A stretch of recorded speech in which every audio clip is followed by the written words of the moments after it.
sense of despair and betrayal in Bosnia as the final verdict looms for wartime leader Radovan Karadzic. Thousands of suspects remain at large. Will survivors ever see justice? I'm Imran Garta, and today's newsmakers are the Balkans war criminals still walking free. As the former Yugoslavia crumbled in the 1990s, a wave of ethnic cleansing and torture swept through the Balkans. The Bosnian War was brutal. Neighbors turned on neighbors, and about 100,000 people were killed. One of the masterminds of the genocide is Serbian political leader Radovan Karadzic. On Wednesday, he'll hear the verdict in his appeal against his conviction and sentence for war crimes. But there are thousands of other suspected criminals still living next door to survivors, and it's widely accepted that they'll never be brought to justice. Melinda Nusifora looks at why.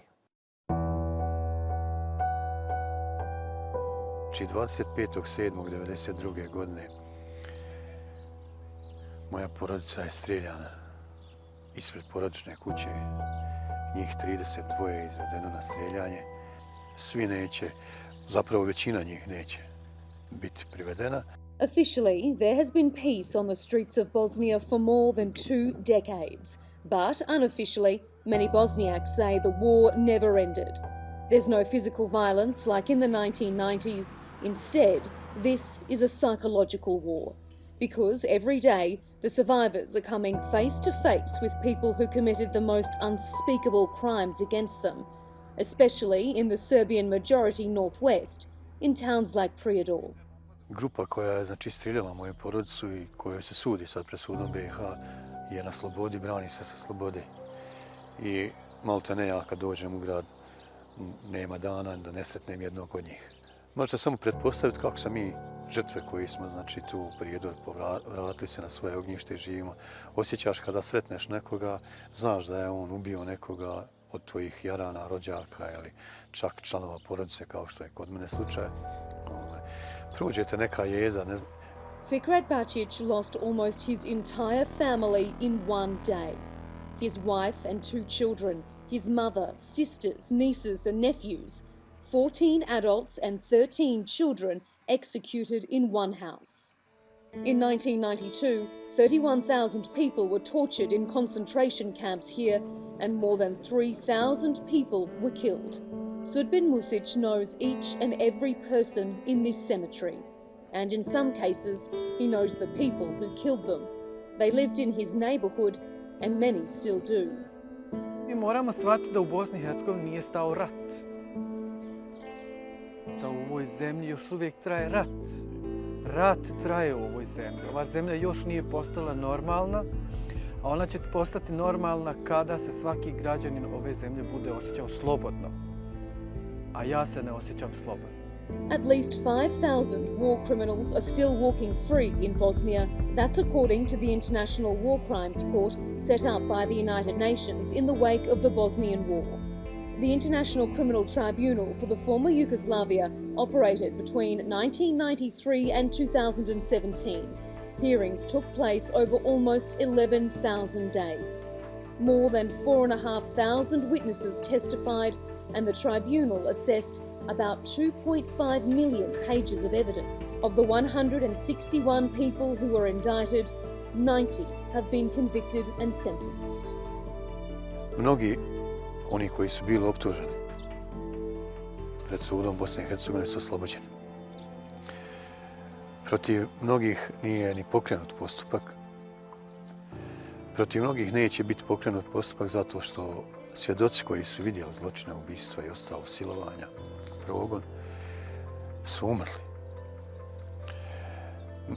Evo sad ovih dana, sada suđenja koje se vodi, više se oslobađa optuženi nego što se osuđuje.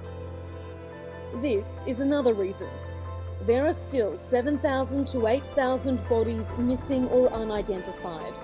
If you don't know who the victims are, it's much harder to convict their killers. We contacted some of the convicted war criminals to get their side of the story, but they wouldn't speak to us. We also approached the local mayor to ask why justice is taking so long, but he wouldn't be interviewed either. It's a wall of silence, all too familiar to the victims of war who live in the Prijedor area. Naši vladari, vođe, ne žele da se ta tijela pronađu. Znači ja tražim mojih 31 tijelo, moje porodice, svoje djece, svoje supruge, svojih bratića, bratičnih snaha, strine, njene djece, znači tražim. To se može saznati za 2 dana gdje su ta tijela. A Serbian lobby group in Prijedor says the local government isn't doing enough to remember the atrocities committed here. I see a lot of people saying we should not look to the past and just look to the future. I mean, that's impossible for many reasons, but to build something we need to have strong foundations, and we don't have them. Survivors of the war say they aren't optimistic about the future because the past keeps staring them in the face. Melinda Nusifora, The Newsmakers, Prijedor, Bosnia. Well, to discuss this, I'm joined now from Belgrade by Darko Trifunovic. She's a former First Secretary of the Foreign Service of Bosnia and Herzegovina at the UN, as well as an advisor to the State Secretary for War Crimes of Republika Srpska. In Sarajevo, we have Emir Suljagic. He was Bosnia's Deputy Minister of Defense and now teaches at the International University of Sarajevo. And Lillian Langford is a lawyer with the OSCE's mission to Bosnia and Herzegovina. I thank you all for joining us here on the Newsmakers. Emir, let me start with you. If Karadzic gets life, would that mean justice for the victims, the survivors and their families? The kind of crimes that he's been accused of and been found guilty in the first instance defies justice. Genocides defy justice, and this is not me talking, this is Hannah Arendt. So 40 years or life imprisonment doesn't do, cannot even come close to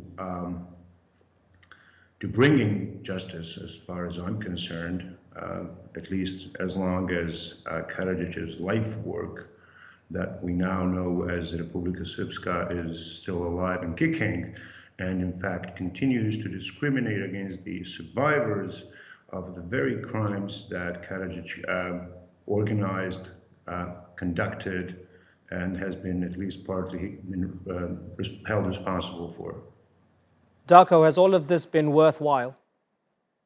Well, my position is very clear. First of all, I feel sorry for all the families of the victims, and the war criminals, they don't have nationalities. They are just war criminals. Whoever did any kind of the crime of such a nature, not supposed to be, should be declared responsible in one legal trial. But the fact remains that most of the crimes and genocide over the Serbian people are still under the carpet, and no loud voice to discover and to prosecute all those that they commit horrible crimes over the Serbian people. So I feel really from bottom of my heart, I feel sorry for any victims, Muslim, Croatians and Serbs, but obviously that justice is not served because I am example, my family is example, that no single perpetrators who raped my aunt, who killed half of my families, is not even far to be brought to the justice. Okay. That's a real problem of Bosnia. Okay. And Lillian, I'm not ignoring you. I just want to get a response from Emir before I come to you. Emir, we hear that a lot. What Darko has said, a lot of Serbs share that view, especially Bosnian Serbs. They feel that, well, international justice in the aftermath of the Balkans wars has been loaded against them as Serbs. Are you partial to that at all? It's a sensitive topic we're discussing, so I'm going to try and refrain from using anything that would come across as harsh, but I deeply disagree with that. There have been crimes committed against Serbs, of course. There have been crimes committed against Serb civilians, of course. Whether these crimes were systematic, of course not. Whether these crimes were a result of a government-led and ordered campaign to uproot and exterminate the Bosnian Serbs, of course not. There isn't even a shred of evidence to support that allegation, to support that contention. But let me get back to something that Darko said, in fact, and this notion that criminals don't have a nationality. Criminals do have a nationality. Every single person that I know who has who has actually, killed my family members, now that we're discussing that, has actually been a Serb, has declared himself a Serb, and has done that on behalf of Serbs. So criminals, mass murderers or not, are deeply rooted in the, if you will, national narrative that they're part of, and they, the same way you could say that Germans in during the Holocaust were killing as Germans in their capacity as Germans, every single how can I say, every single mass murderer of the Bosnian War, of the Bosnian Genocide, has also done that in their capacity as a member of a particular ethnic group. Okay, let me bring in Lillian here. Lillian, 24 years on from the genocide, more than 10 years on from Karadzic actually being arrested after he was hiding out as a sort of self-help guru of sorts in disguise. Would this verdict bookend this entire process? Are we going to see some semblance of closure? I think it's extremely important to keep in mind that justice means different things to different people. So for many victims, it could be a very important moment tomorrow to see what the ICTY will deliver in its verdict. However, it's also extremely important to remember that many victims of war crimes today in the country suffer from a lack of basic services. For them, while this verdict may be an important moment, it's also extremely important for the leaders of this country, instead of using divisive and nationalistic rhetoric, to think about ways to work together to improve the current lives and the future lives of the citizens of this country, regardless of their nationality. Amir, let me bring you in here. The man's 73 years old, right? And as you know, we talk about genocide in a way, the question is, what is justice when you're accused of genocide and you've been convicted of genocide? Would life actually make a difference? Or is it the symbolism of it all? I mean, he's 73, even if he got 15 years, I guess that would be life, right? So how much of this has to do with just the fact that he got the highest possible, or might get the highest possible sentence that is available to the international court? And, let me say something that at least some of the people at this panel might find a little controversial, but justice, international justice, is for the weak. For the strong, it's the justice lives in the strength of their armaments, and that's the bottom line as far as I'm concerned. The Bosnian government, the Bosnian Muslims who were targeted for extermination, were just weak at that point in time, at that point in history, and are now dependent upon international justice, whatever that actually is. And if you disagree with, if anyone disagrees with the symbolic value of that, then they should try and move to my hometown and try walking down the street, seeing the very people who may have shot someone you knew or someone you grew up with, and that's pretty much the case all over Bosnia. So. Yeah, it has a certain symbolic value. I'm not going to deny that. But in real terms, what Karadzic did in 1992 to 1995 has lived on. And he, let's be honest, Radovan Karadzic is one of the most important political figures in the Serb political history in the 20th century. I mean, let's be honest. Let's call the spade a spade. So let's not treat him as some marginal, deranged, right-wing extremist, because he's not. He was at the head of a national movement executing the strategy that was, genocidal, and that resulted in the removal of non-Serbs from about 50% of the territory of Bosnia. Now, the thing is, sometimes, and again, this is also going to sound a little controversial, but sometimes, wars should be allowed to, take their natural, or be brought to their natural conclusion, take their natural course. The Bosnian War was actually brought to an end by an exercise of coercive diplomacy by the government of the United States at the time, which was at the time primarily concerned with keeping Slobodan Milosevic in power, who was weakened the previous August by what was, by all standards, mass expulsion of essentially all Serb population from Croatia. Right. You know, so I remember actually speaking to Peter Galbraith a few years after the war. He said, you know, we were really concerned that another 300,000 refugees from Bosnia would destabilize Milosevic. So please, you know, the international justice, the lip service to it, I can understand that. I've spent 2.5 years of my life working at the Tribunal in The Hague, but you know, there is a completely different reality that has that has set in outside, or if you will, parallel to what the tribunal has been. Right. So yeah, for a lot of people, Dayton was not enough, and there hasn't been full justice. Let me ask you, Darko, to the point that Emir made that Karadzic was not a small figure, right? So Milosevic died. Mladic got life, but he was not seen as somebody as powerful as Karadzic during the sort of machinations of the war. Would you accept and would you agree that there has been ample evidence shown that this was a man who had genocidal intent and therefore he deserves to be facing the highest form of justice? Well, it is very well known that basically Muslims from Bosnia, they start the war exactly in the village of my father. And 26 March 1992, together with Croatian troops, they entered in a small town in Bosnia. So they massacred Serbian, also Serbs' weddings in Sarajevo, etc., etc. But you know, we miss great opportunity, and I feel so sorry that our friends from Sarajevo, they don't understand. But Darko, I asked you a very specific question. We're talking about Radovan Karadzic, convicted of genocide, right? Karadzic, does he deserve it? Does he deserve it? To me, Alija Izetbegovic, war criminal guy who missed international justice, missed to prosecute Izetbegovic, missed to prosecute Ante Gotovina in Croatia, and now we have situation Darko, as we do have. You mentioned Izetbegovic. You mentioned Izetbegovic. You mentioned, in your opinion, the roots of the war.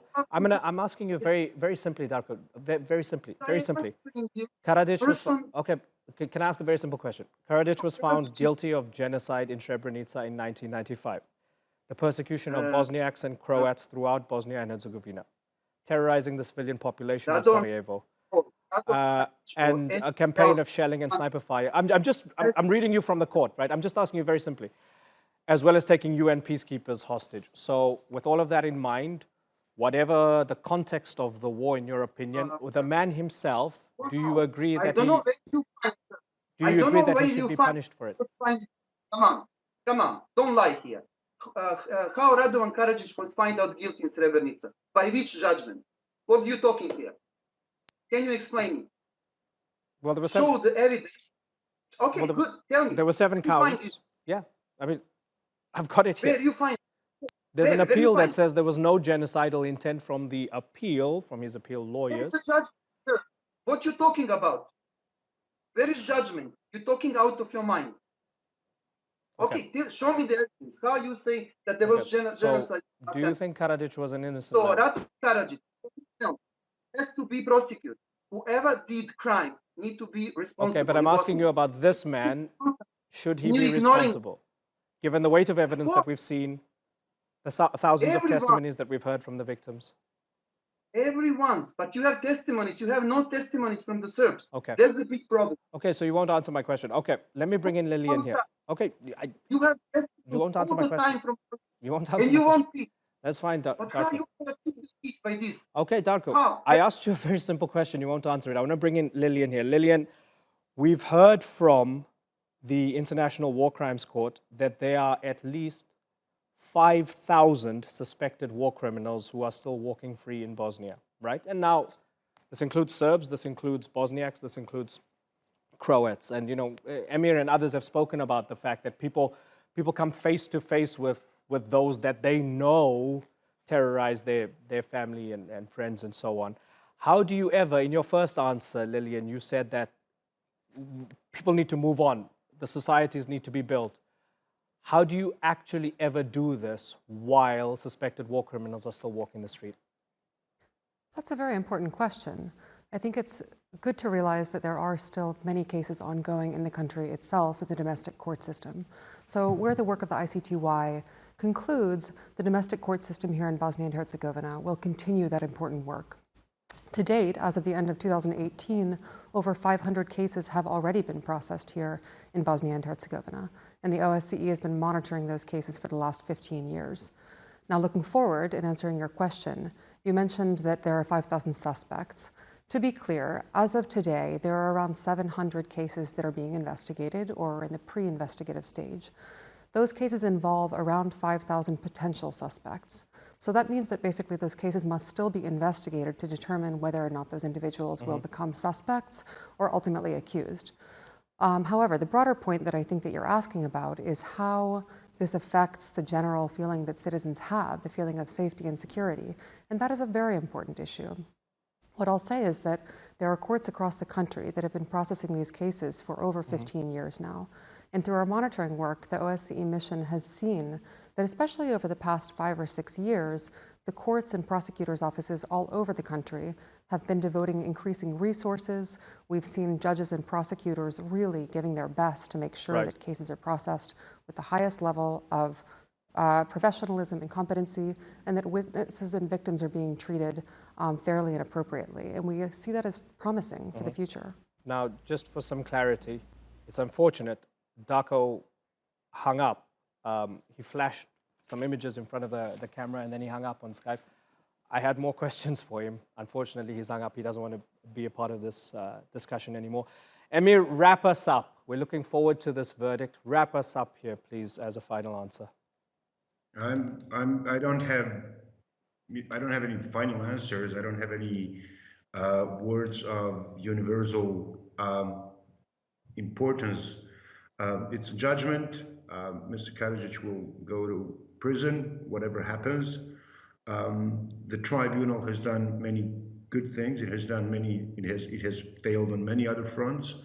One of the good things that it has done, it has produced this mountain of evidence of crimes committed throughout Bosnia between 92 and 95. It has provided us with an opportunity to write a facts-based narrative and facts-based history of the early to mid-90s.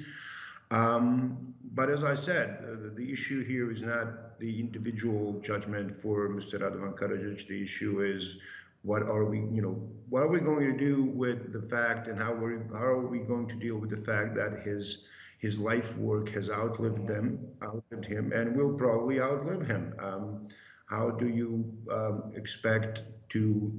What's the value of punishing him when everything that he has worked for is part of the reality of the survivors of the crimes that he organized and ordered?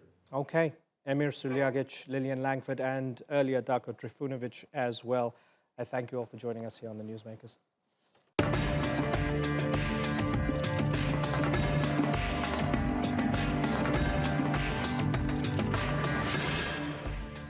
Still to come, and staying with the issue of justice, California calls it quits on the death penalty. We ask if the rest of the country should follow suit. And as dozens of people are charged with bribing their children's way into America's top schools, we ask 2 Harvard graduates what they make of the admissions scandal.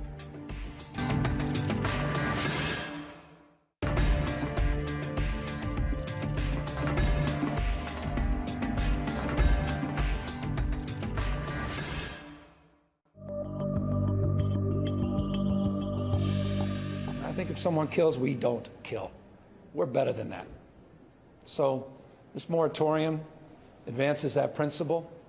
We will reprieve those on death row. We're not commuting the sentences. California's governor has sparked a row over the death penalty by granting a reprieve to the more than 700 inmates who are facing execution. The state hasn't put any prisoners to death since 2006. This moratorium ensures that will remain the case, at least while the governor stays in office. It's a move that's drawn praise from groups who've long campaigned to end the death penalty. But nationwide, capital punishment still has its supporters. They argue it's sometimes an appropriate and cost-effective punishment. So could California's ban change the nation's response to the most serious crimes? Well, to help unpack that, let's go to Los Angeles, where we're joined by former district attorney and anti-death penalty activist Gil Garcetti. In Salem, Oregon is Frank Thompson. He's a former death row warden who's personally supervised executions. And in Portland, Oregon, we have Joshua Markey. former district attorney and author of Debating the Death Penalty.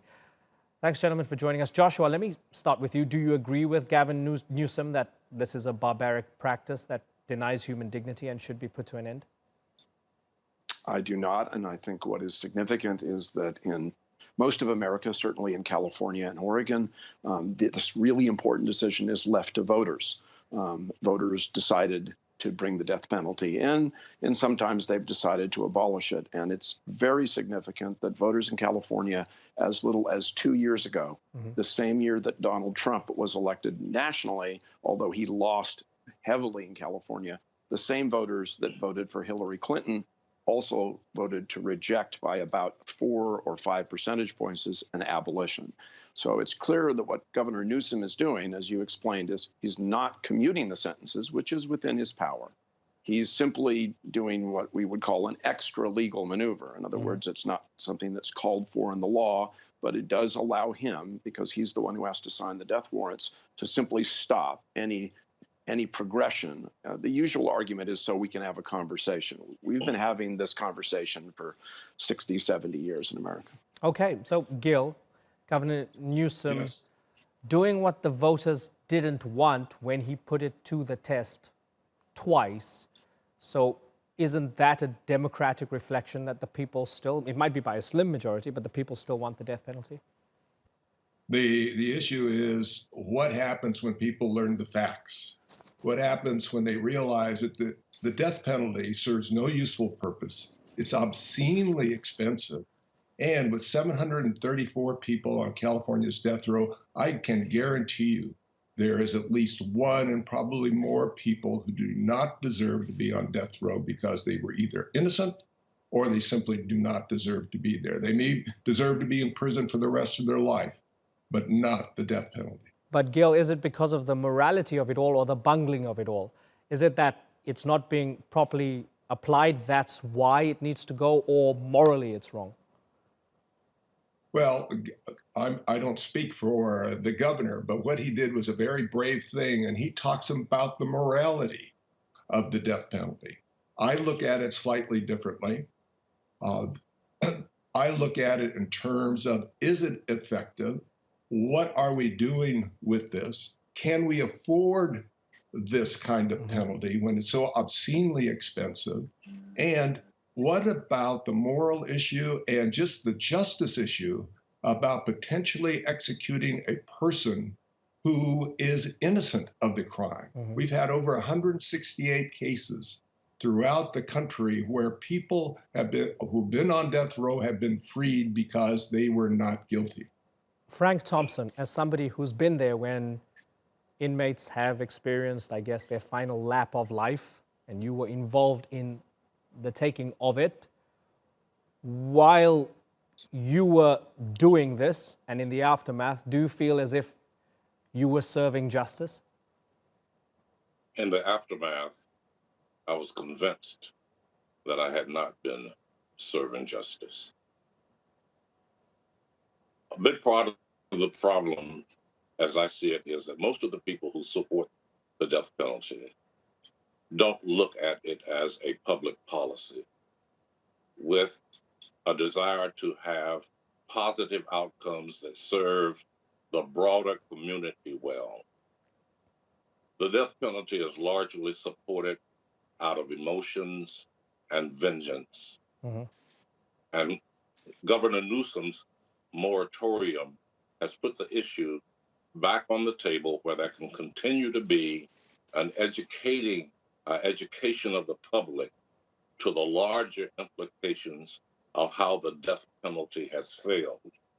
It wasn't until I went through that experience that I became acutely aware that I was training innocent, from a moral standpoint certainly, men and women to take the life of a human being in the name of a public policy that cannot be shown to work.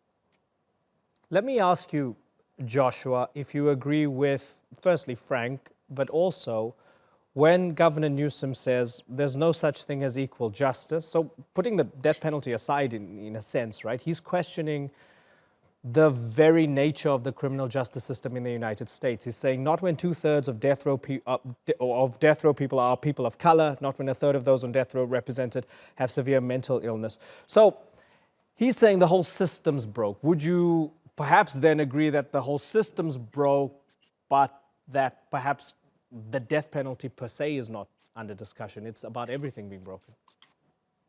No, I think the criminal justice system has a lot of work to do. I've worked in it at the very base level, meaning that I've been in court, I've gone to crime scenes, I was a district attorney that got called out when murder happens.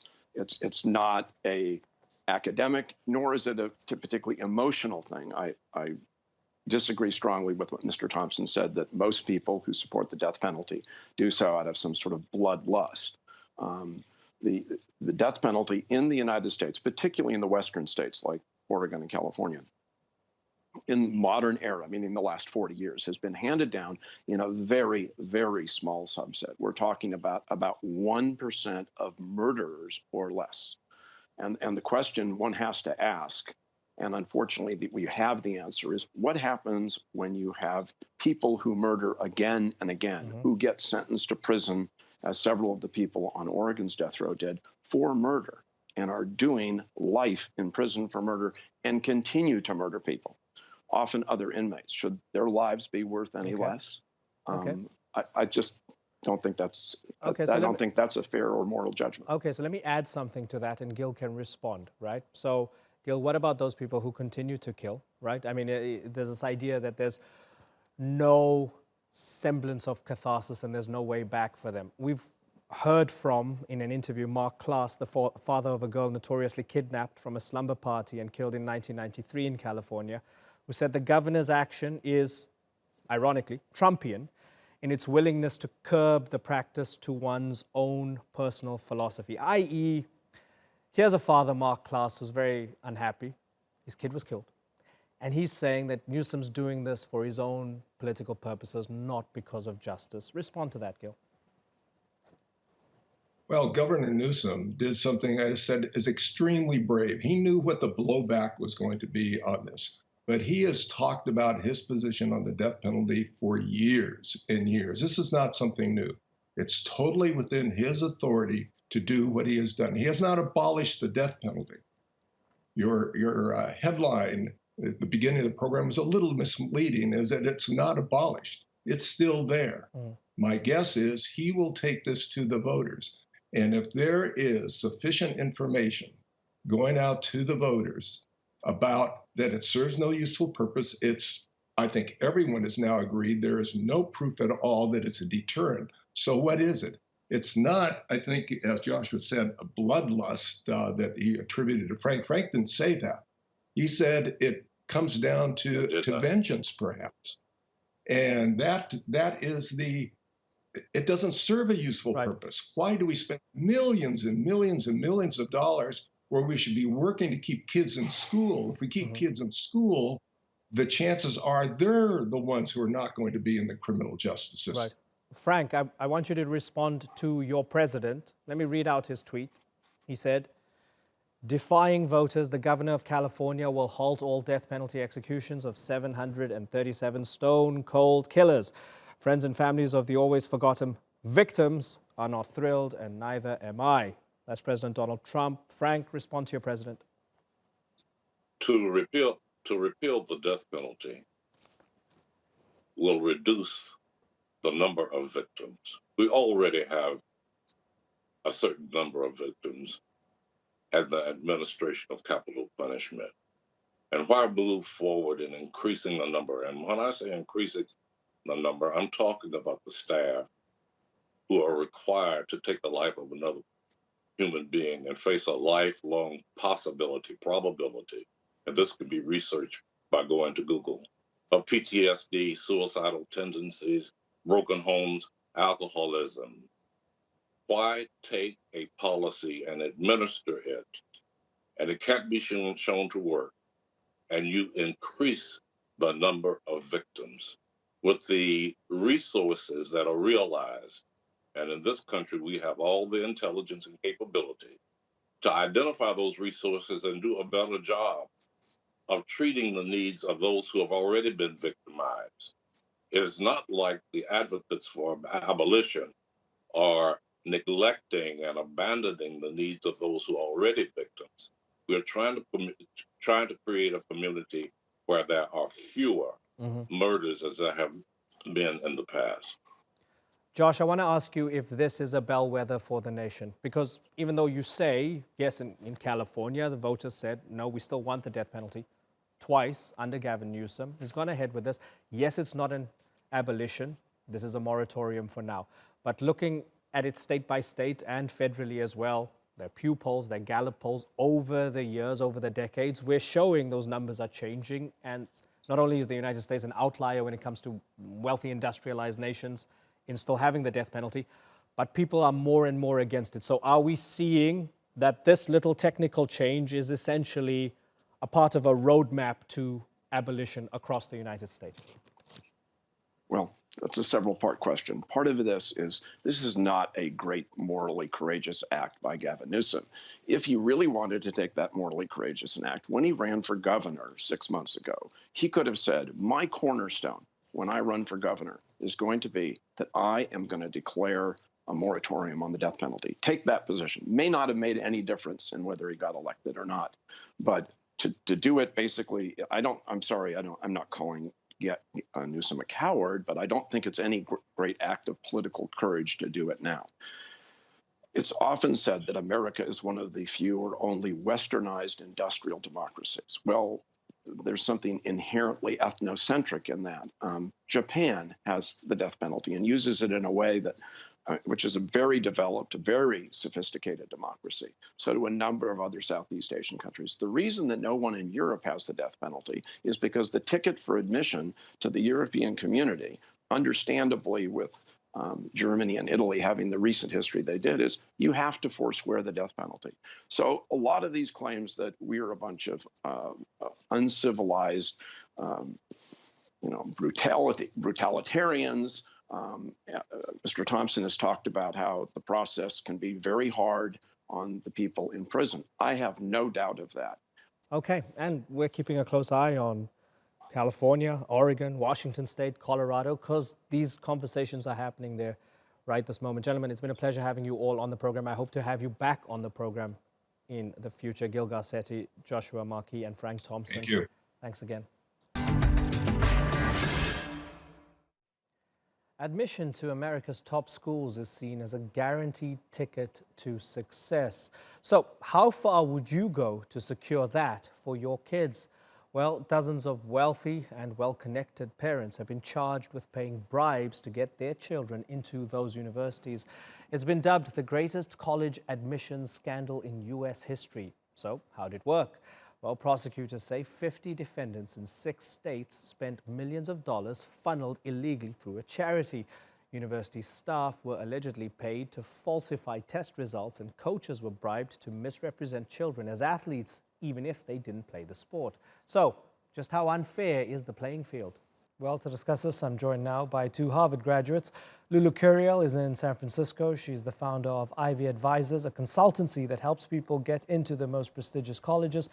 And Terrence Patterson is the CEO of Memphis Education Fund in Tennessee, a philanthropic group which works to improve the quality of teaching and resources in low-performing schools. I thank you both for joining us on the Newsmakers. Terrence, let me start with you. Did the college admissions scandal surprise you at all? You know, it was mixed, right? On the one hand, you know that folks will do whatever it takes to the extent that they have resources. But then it was surprising to think that someone would step out of bounds to get into top tier institutions in the country. So yeah, it was surprising, but on the other hand, you know, you can kind of understand where it was coming from. So Lulu, given the weight of evidence, is it clear to you, as it is to many other people, that rich parents are bribing Ivy League colleges to get their kids through the door? Sure, thank you for having me. As the evidence shows, some people are bribing their way into college, but I would like to say not all of them. There are some wealthy, hardworking parents who accumulated wealth, and there's nothing wrong with that. And some of them are following the rule of law and the rule of ethics in order to sustain their children. At the same time, there are others who are hardworking people with grit and fight, and they're willing to work harder than the average person, and they're still getting. Terence, is it hard for Ivy League colleges to say no to the kids of people who just gave them $1 million?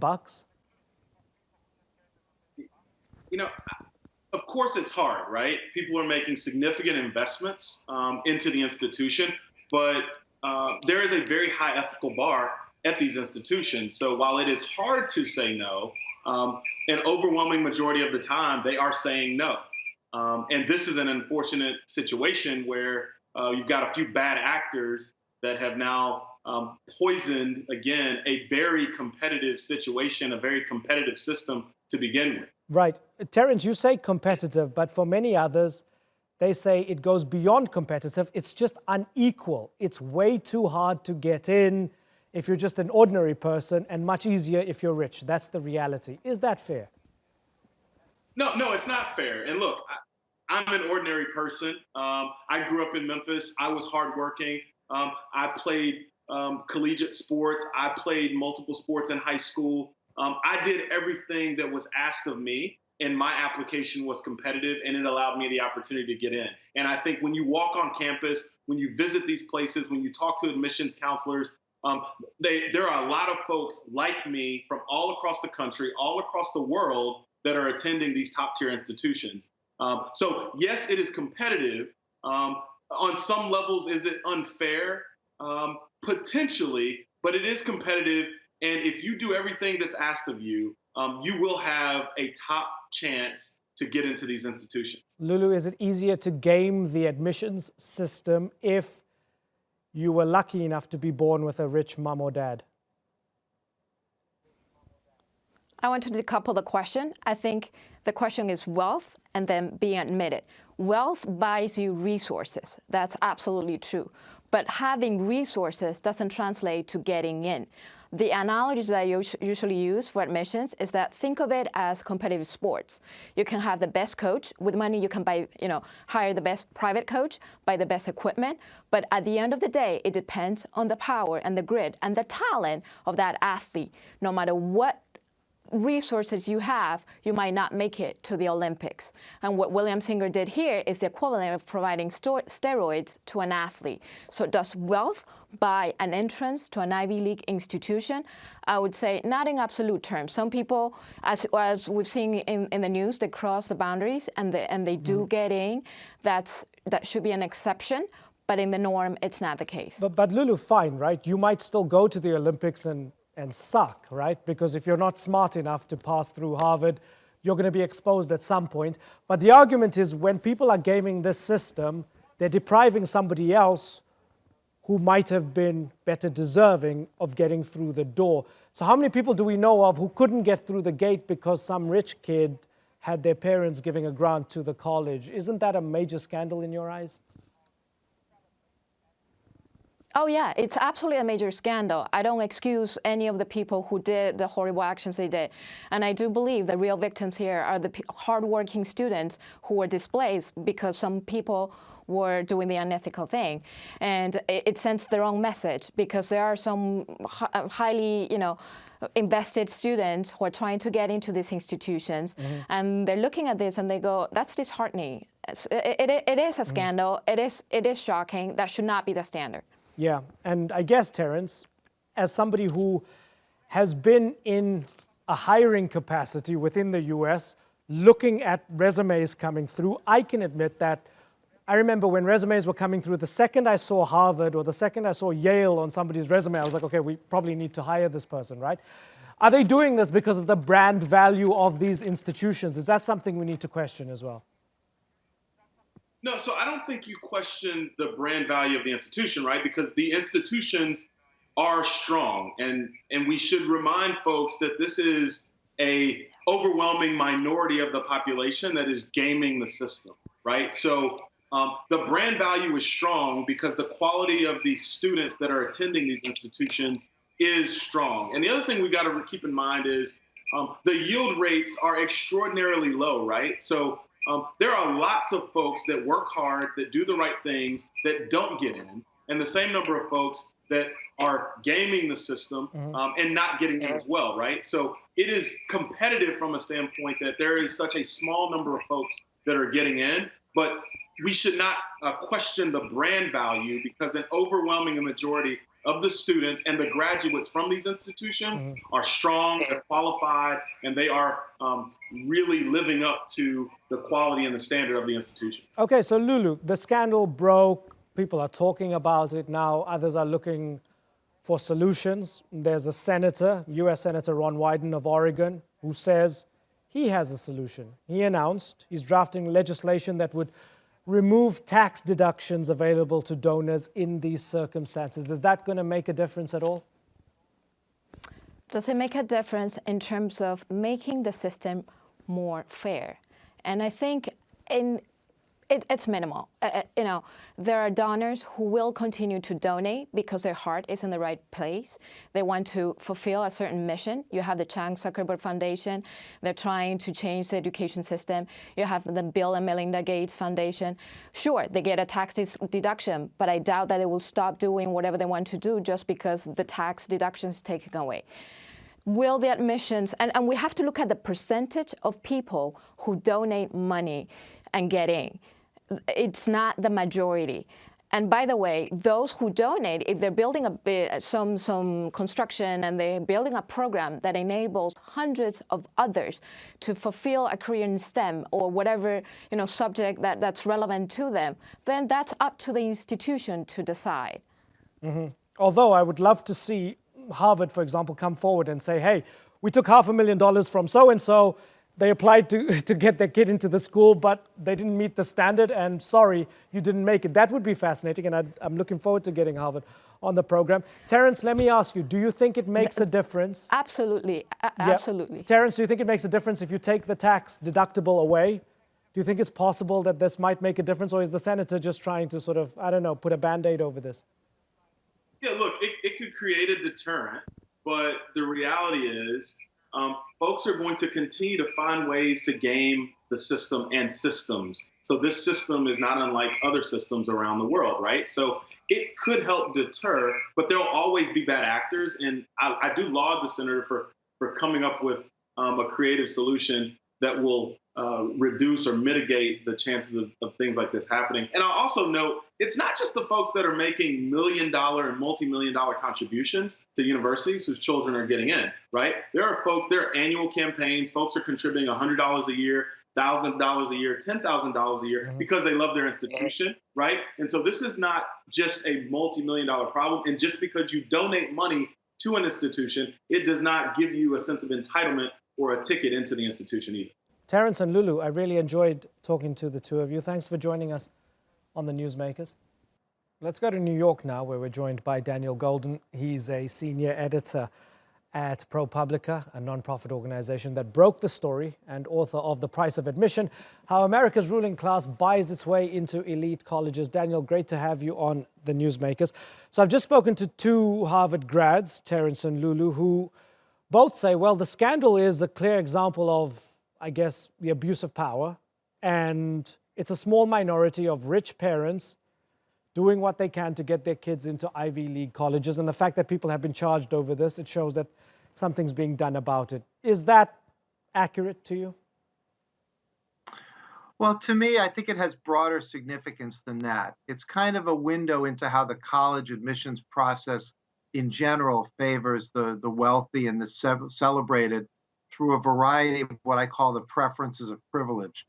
Preferences for alumni children, known as legacies, preferences for development admits, who are children of non-alumni who are likely to give generously, and preferences for recruited athletes, including those who play upper crust sports that most kids never have a chance to participate in, like crew.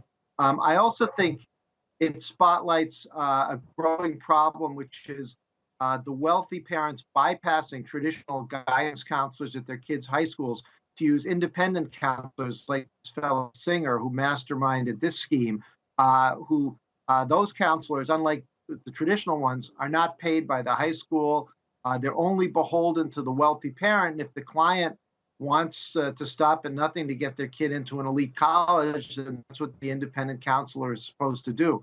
So I think it's a lens onto a bigger problem than just a few people. Right, and when we look at that bigger problem, the fact that these academic institutions have massive brand value, they're a ticket to a good life for a lot of people, and they're also businesses.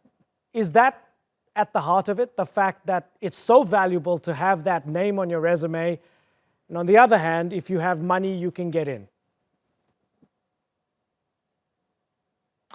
Yes, it's an interesting question. Exactly why is this so valuable to these families? Because even if their kids didn't go to an elite college, they would be set for life financially anyway, because these are extremely rich families.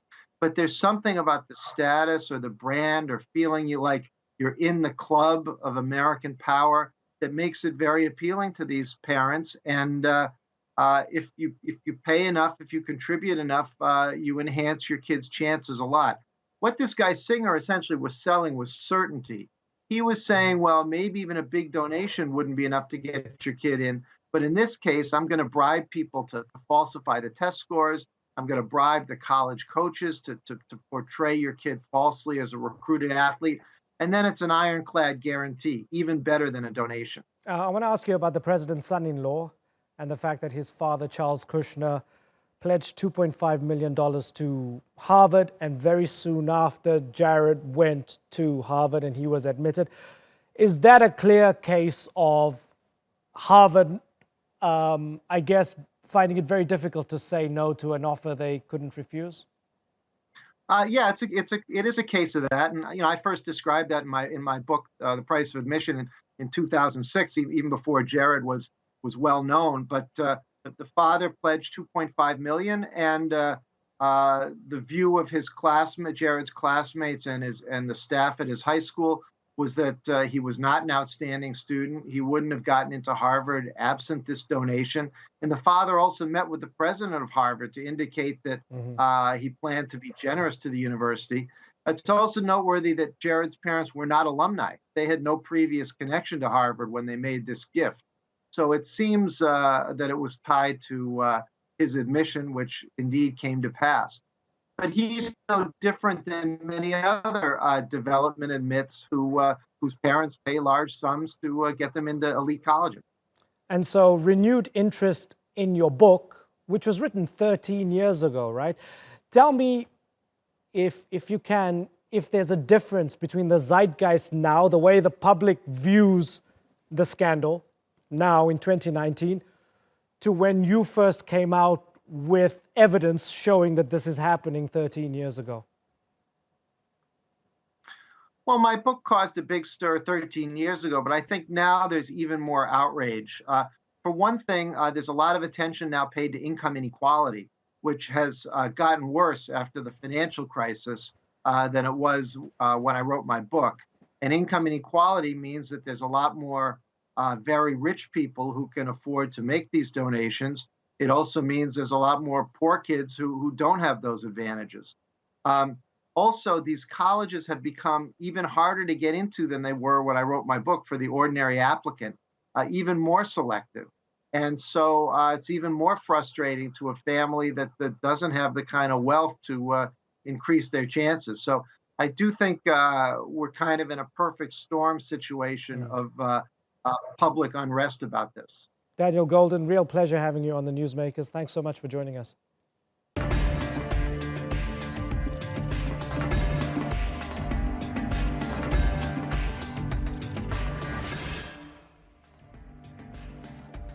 And that's all for this edition of the Newsmakers with me, Imran Garta. Check out more of our stories on YouTube, Facebook, and Twitter. Remember to like, follow, and subscribe. Next time, when did Palestinian territories stop being occupied? As the U.S. State Department drops all mention of Israeli occupation, we ask if the U.S. has changed its policy and why. Until then, thank you for watching. Bye-bye.